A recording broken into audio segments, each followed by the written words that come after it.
Hi, if you're a Christian, this video is for you. There is so much at stake in this election, and I want to appeal to you as a Christian to really prayerfully use wisdom and discernment before you go to the polls.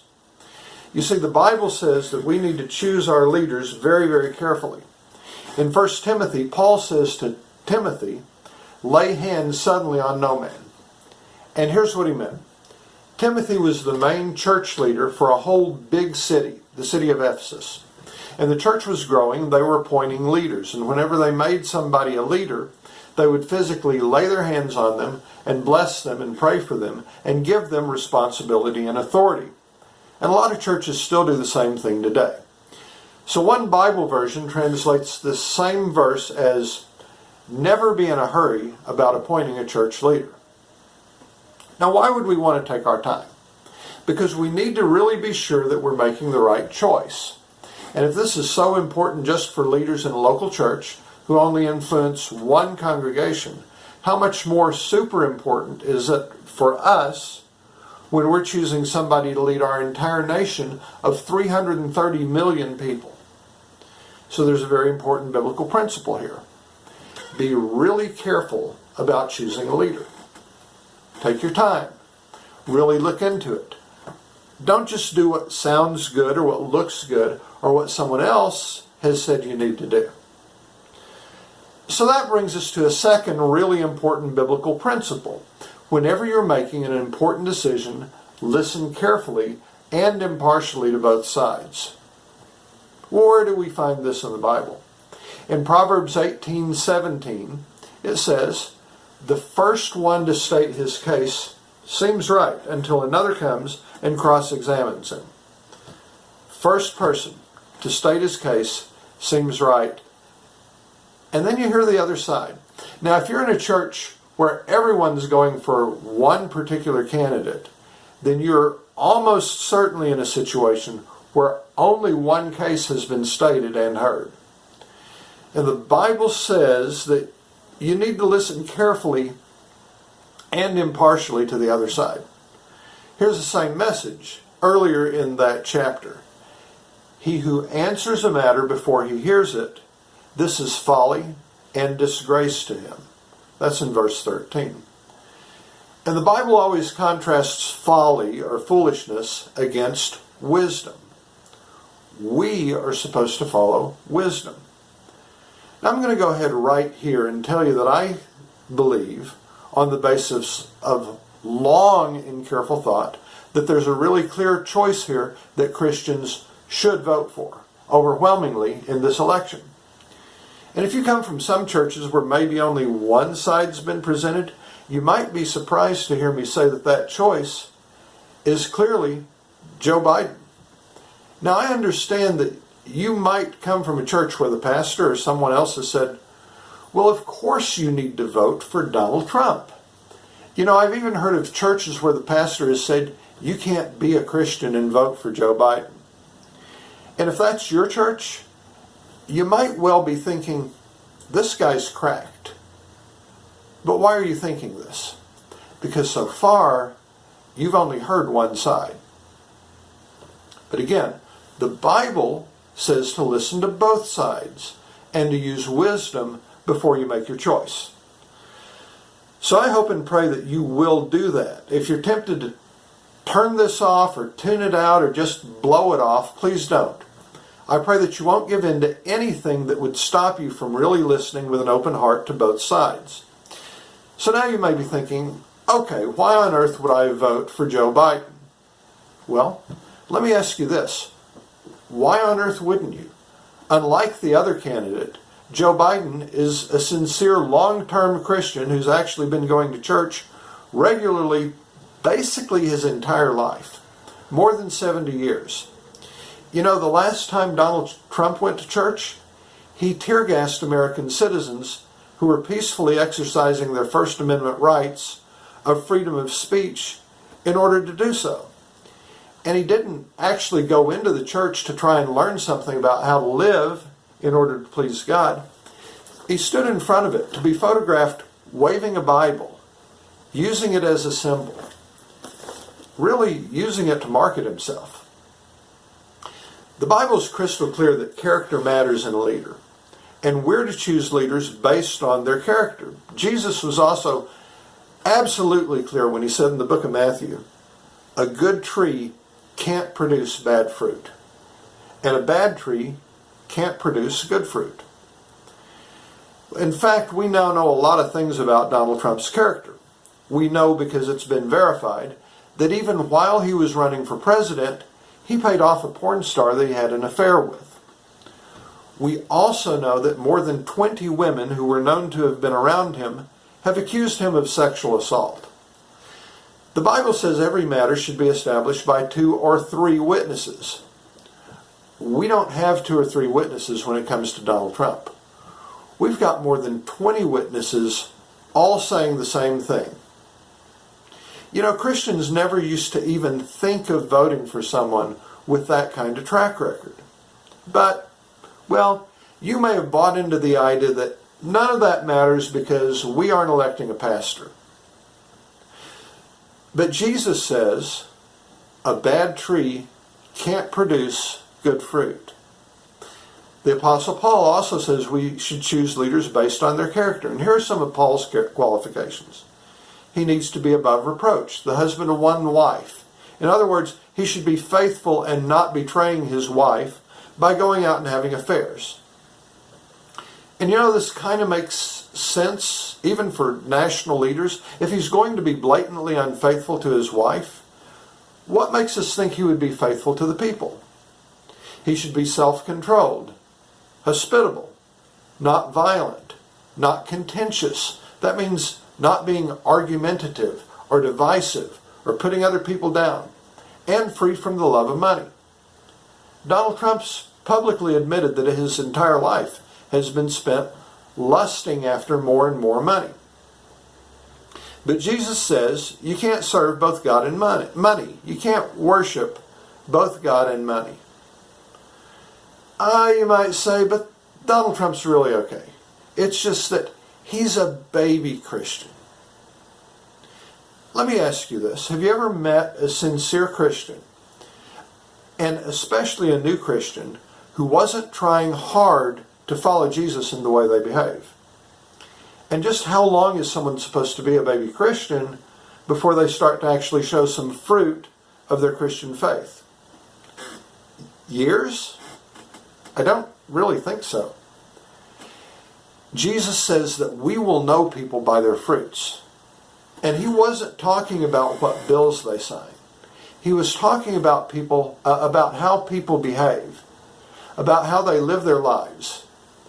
And every sincere Christian is supposed to become a bit more like Jesus. Let me ask you this. What about Donald Trump reminds you of Jesus? If you were to meet him on the street, what in his life and character is like Jesus? Is it how he treats people? Is it how careful he is with the truth? Is it how much concern he has for other people? In fact, what actual evidence is there that he has anything Christian about him? It turns out that we have more witnesses who tell us what they know about Donald Trump from working directly with him. A.J. Delgado, who worked on his 2016 campaign, says flatly, he's not a religious guy.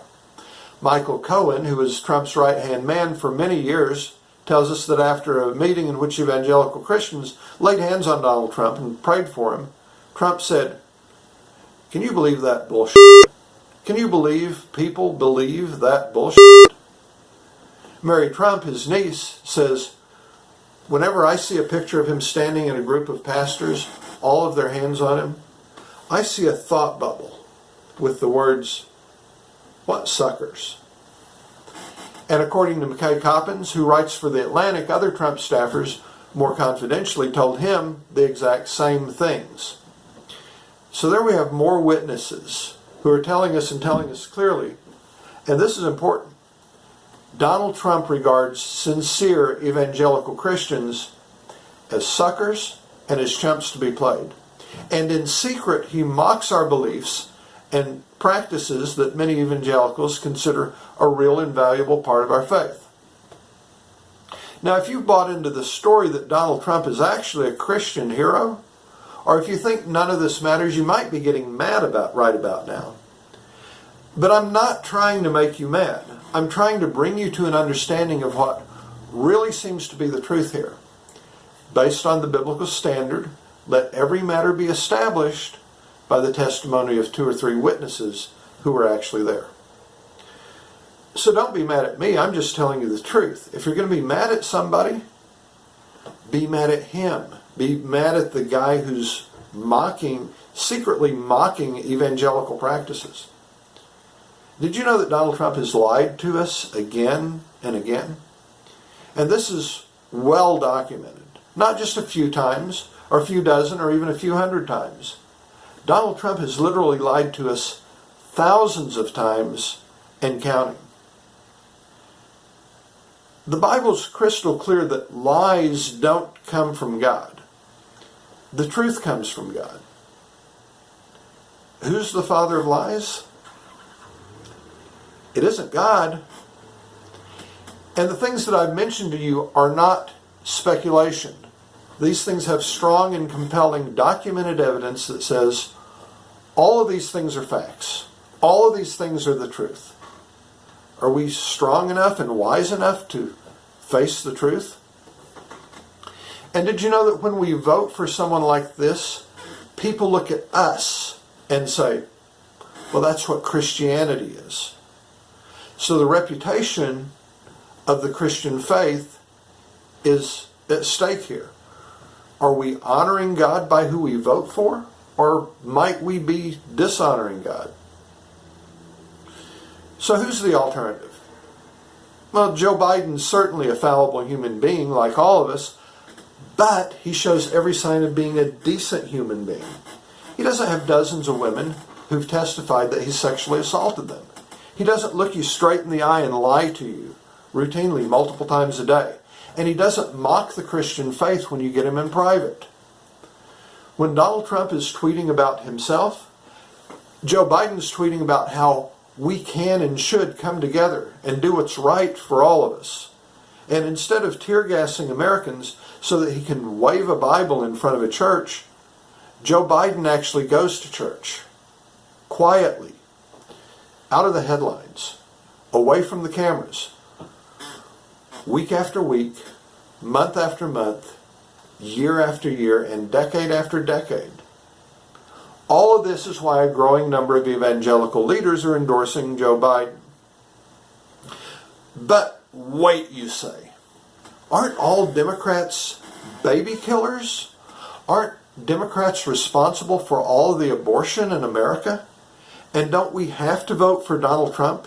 Because abortion's a terrible evil, and we absolutely must have a president who will appoint conservative Supreme Court justices who will overturn Roe v. Wade. At first glance, all of that sounds right. But remember our scripture? The first one to state his case seems right until another comes and cross-examines him. Now, you may have heard sermon after sermon in which you've been told, we've got to see Roe v. Wade overturned at all costs. But have any of these speakers ever tried to figure out exactly what actually happens if one day Roe v. Wade is in fact overturned? Now, a clean and total overturn of Roe v. Wade is actually pretty unlikely.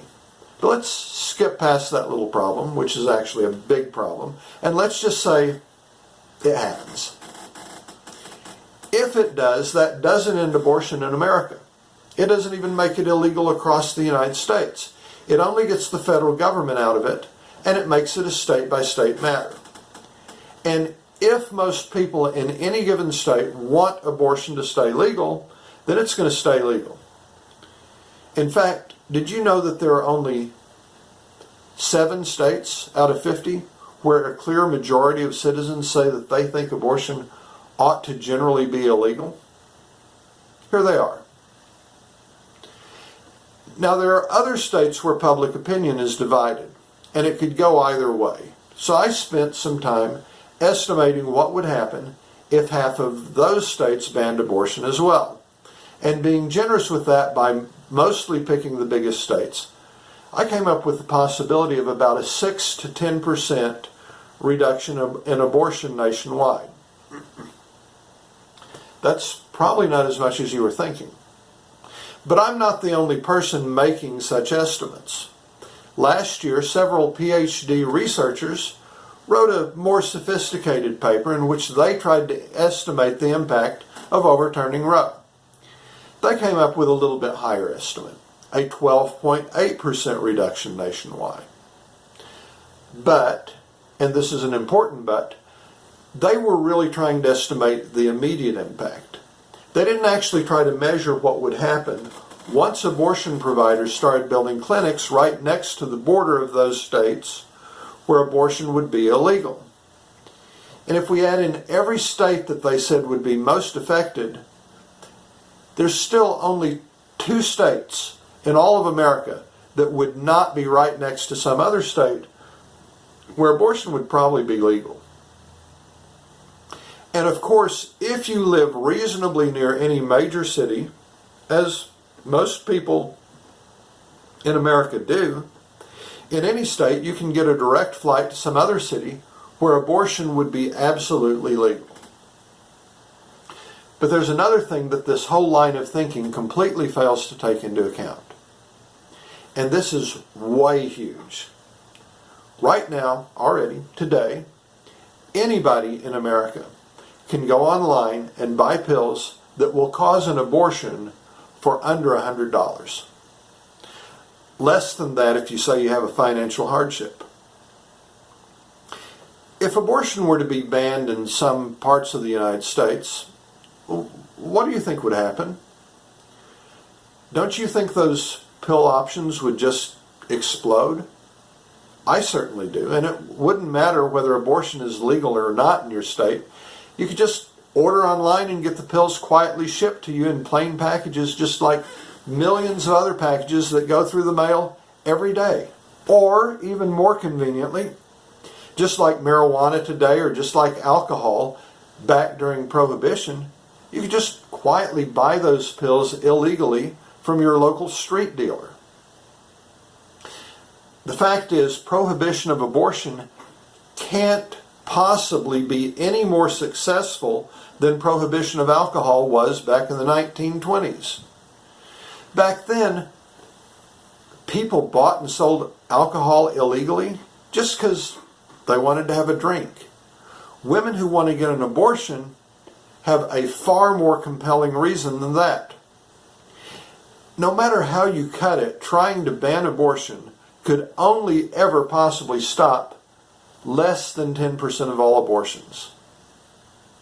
If you want to know what I think the real number is, maybe around 6%.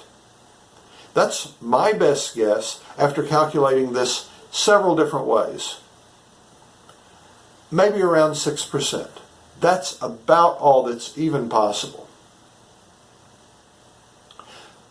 But did you know that there are several countries where the abortion rate right now is 30%, 40%, even 50% less than it is here in the United States? I'm talking about Finland, the Netherlands, Switzerland. Those 3 countries all have abortion rates that are way lower than the abortion rate is here in the United States. In fact, if we had the same abortion rate as Switzerland, we'd have around 400,000 fewer abortions in America every single year. And guess what? This will really blow your mind.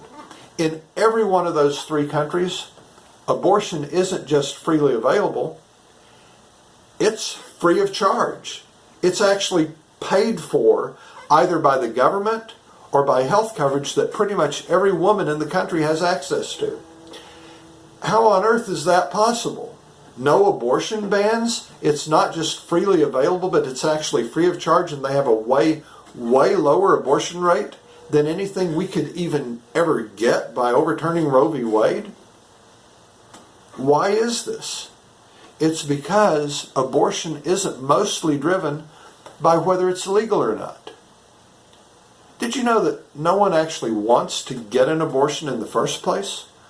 Whether it's done by a really invasive procedure or through pills that make you have a painful miscarriage, abortion is not remotely an enjoyable process. From everything I've ever heard, it's terrifying.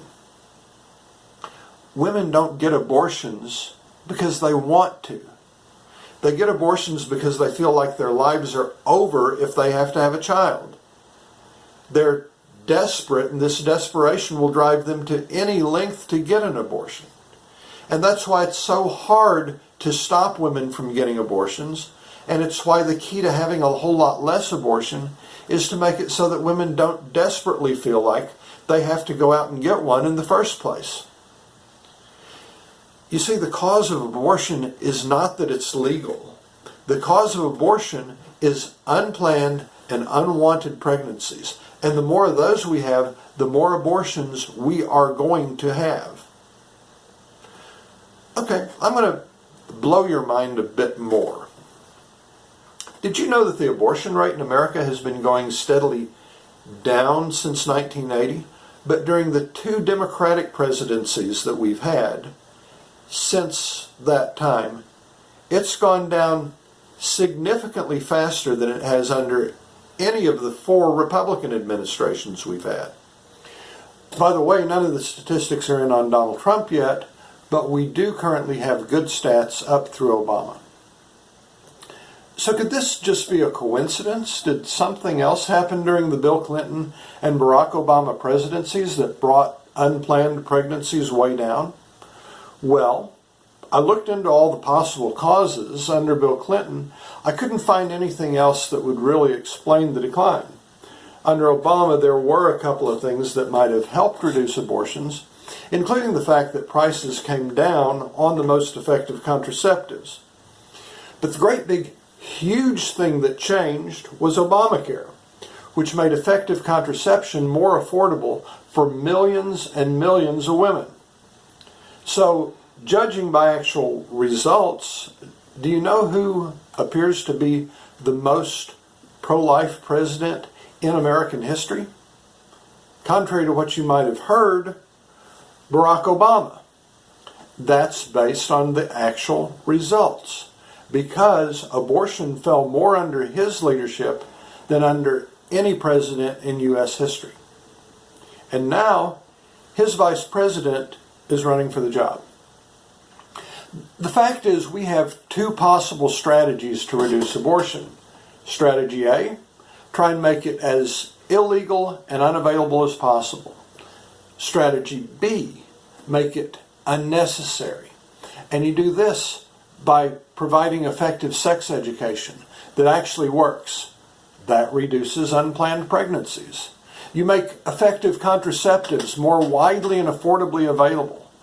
That also reduces unplanned pregnancies. You expand support for families and children, including such things as better maternal leave and child care, as well as such things as food stamps, free lunches, and decent health care for the people who really need them. This makes it so that when women do have an unplanned pregnancy, many of them will feel that they can afford to have a child instead of having an abortion. And you put in place economic policies that provide fairer wages to those who are working at the bottom, and that generally make it so that once again women who experience unplanned pregnancies will feel like they can afford to have a child. These policies work, and they're the only thing that does. At this point in time, these 2 strategies are almost mutually exclusive. Democrats aren't likely to try and make abortion illegal, which, as we've seen, is not a terribly good strategy anyway, and Republicans have shown almost no interest in doing any of the 4 things that actually do work. In fact, in many cases, they tend to work directly against them. But you know, one way is far more effective than the other when it comes to actually reducing abortion. And we see that not only in the countries of Finland, the Netherlands, and Switzerland, but we also see it here in America when Democrats become president. Now, some people might object, but making contraceptives available, that would encourage promiscuity. Well, what do you want most? Do you most want to try and control other people's behavior? Or do you want fewer abortions? Because you can't have both. Now, I'm about to blow your mind even more on this topic. Did you know there's a policy that every single Republican president puts in place that, according to every bit of actual research we have as to its real life effects, has the unintended consequence of actually causing hundreds of thousands more abortions to take place in developing countries overseas? It's called the Mexico City policy because Ronald Reagan's administration first announced it at a UN conference there. And it basically says that we, the United States, are going to cut off all funding for any charitable organization overseas that even talks about abortion. Well, that sounds pretty good, right? But the problem is that in real life, it cuts off funding for international charitable organizations that do a lot of abortion prevention. And every time a Republican president puts this policy back in place, abortions go up by the hundreds of thousands in developing countries across the world. This has been researched several times in different places and different countries, and the conclusion's always the same. And every time a Democratic president repeals it, abortions go down by hundreds of thousands in the world's developing countries. So no, Democrats are not baby killers. If you actually want less abortion, if you want to save the lives of the unborn, the only real way to get there is not to vote for Republican presidents. The results from real life show that the only effective ways that we have that will significantly reduce abortions are the same policies that are being pushed not by Republican presidents, but by Democratic ones. So if you want the actual, real life, pro-life choice, it's not Donald Trump. It's really Joe Biden. And this really isn't even close. It's hundreds of thousands of abortions not close. And all of this is even before we get to issues such as how we treat the poor, which are a major priority both in the New Testament and in the Old Testament.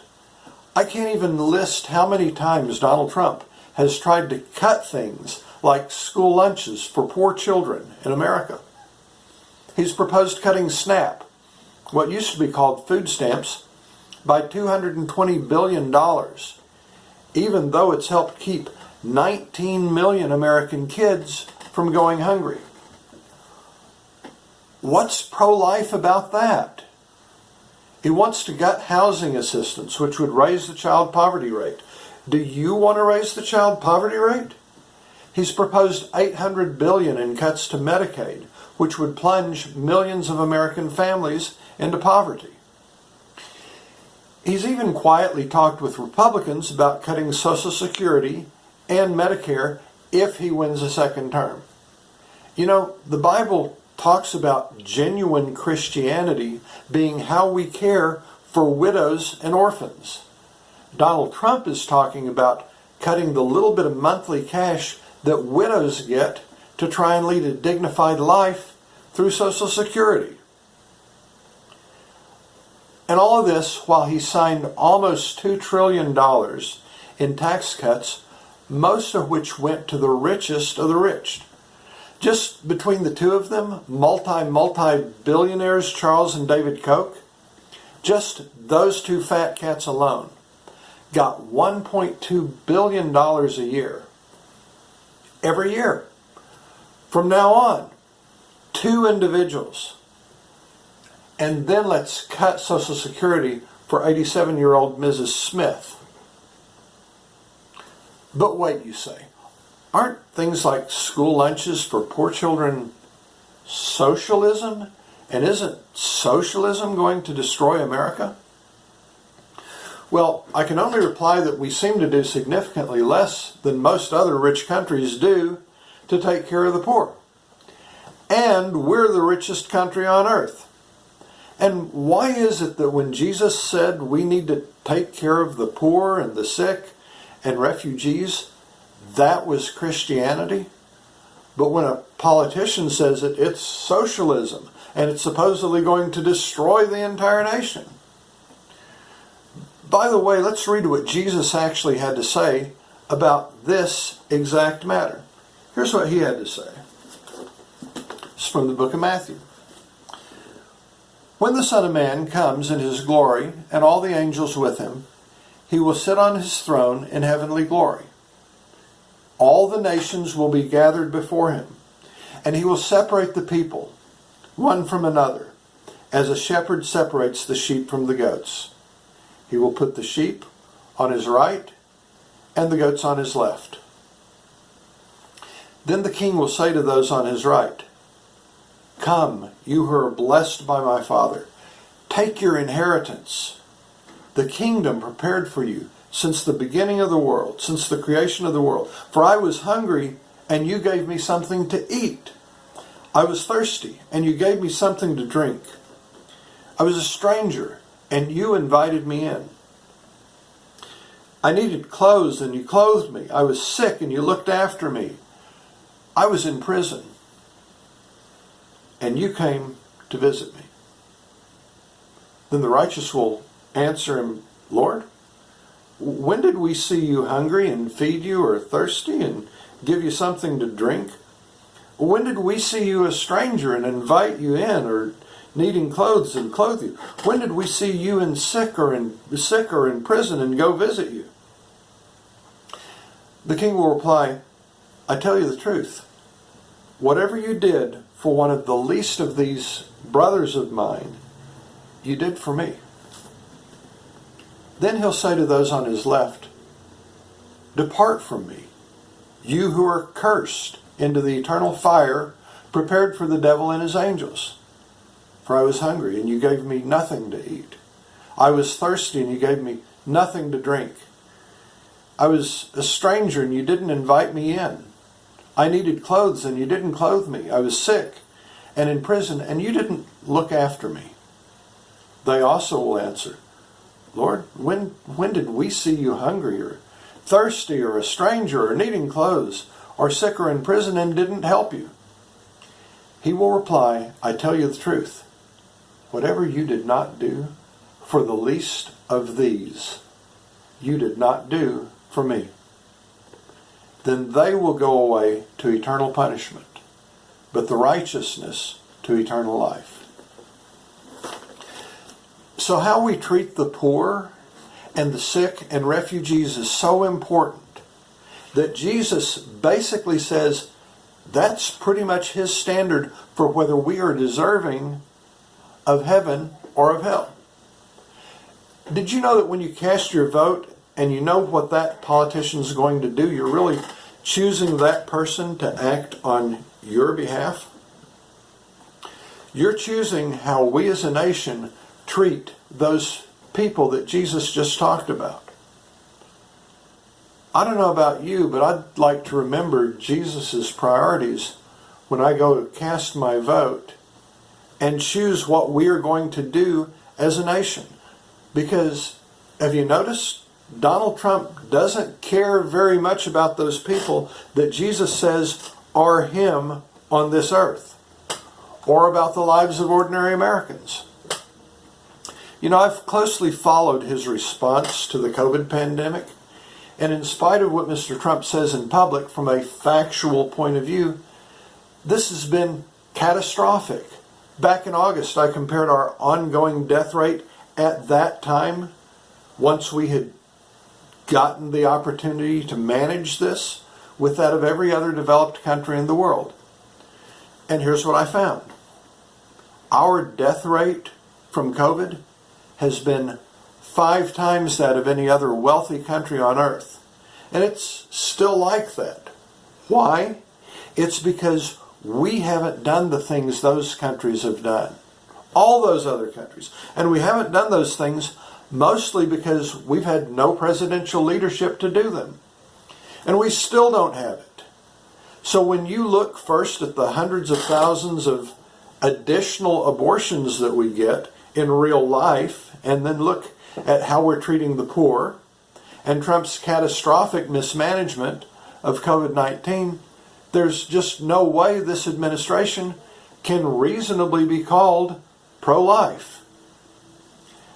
By the way, COVID's going to continue at least into the spring. If Donald Trump's reelected, we're inevitably going to lose many more American lives than we will under Joe Biden, who takes this thing seriously and has a plan.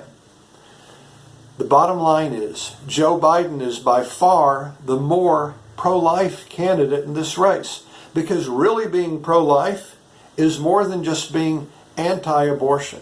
I mean, even on reducing abortion, Biden's much better than Trump.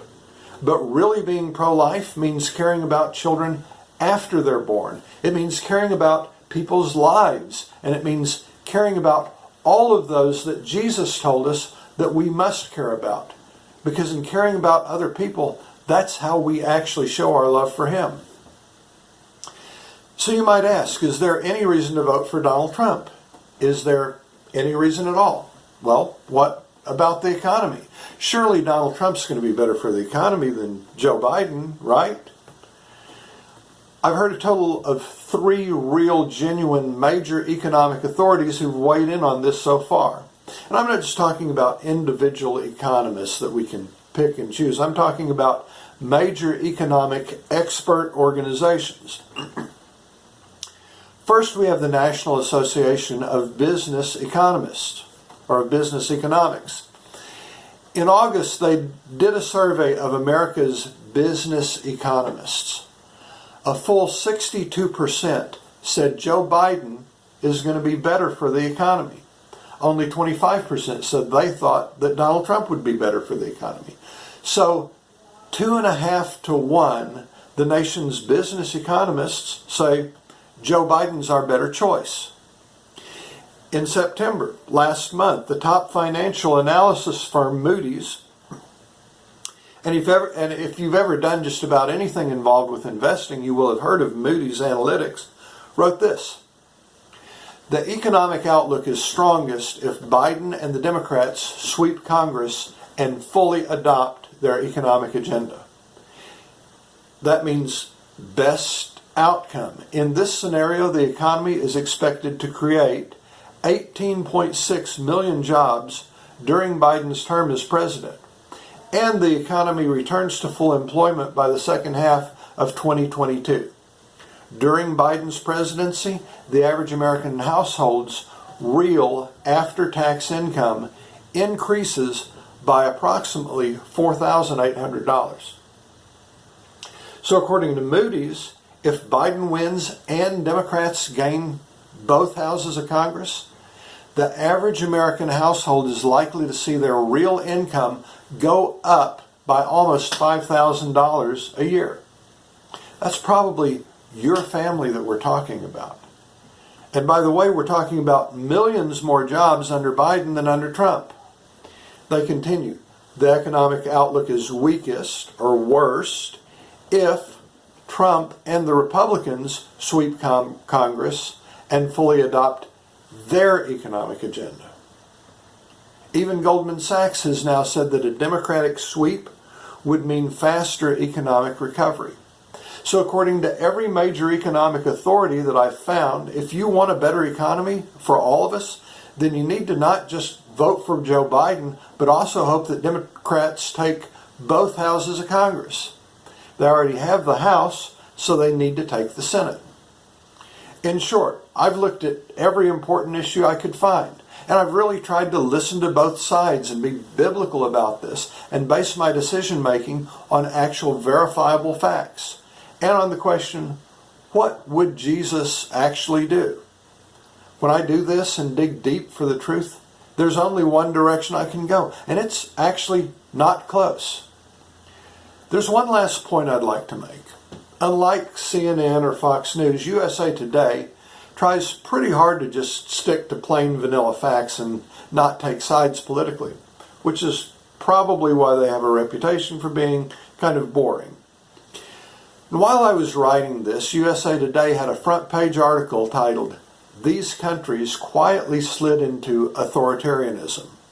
Is the U.S. next?" And the article talked about how democratic republics are lost. It always happens slowly and subtly, where a leader who wants to rule with no accountability gradually erodes democratic republic institutions. And we have to be honest that we've already seen a significant amount of that under Donald Trump. Now, I don't know if that scares you, but it frankly kind of scares the daylights out of me.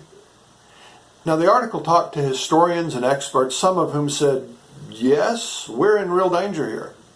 And some of them didn't think it was quite so bad. But the fact that a middle-of-the-road publication is seriously asking whether we're in danger of losing America, I frankly find that pretty scary. When the Founding Fathers finished writing the Constitution, a woman asked Benjamin Franklin what kind of government they'd give us. And Ben Franklin replied, "A republic, if you can keep it." We've kept our republic for 230 years. If there's even a chance that we could be the generation that loses what the Founding Fathers gave us, well, I just don't want to go there. Do you? I can tell you this about Joe Biden. I don't have any doubt that we'll keep our republic under him. And he said again and again that he's not going to further divide America, that his goal is to help bring us back together. He said again and again that he won't just be a president for those who voted for him, he'll be a president for all Americans. And that is exactly the kind of leader that we really need right now. So I hope you will join me on November 3rd in voting in better leadership. And I hope you'll share this video with your family members, your friends, and yes, your pastor. Have some of these folks over for lunch, a very careful, socially distanced lunch, in the open air, or at least with the windows open if you can possibly do it. But please share this video with as many other people as you can and as quickly as you can, and talk with them about it. And the people that you can't reasonably have over, you can get them to watch it online by asking them to go to www.christiansvote2020.com. That's christiansvote2020.com. Let's see how many people we can reach by Election Day, because the future of our country really is at stake. Thank you for doing your part, and God bless.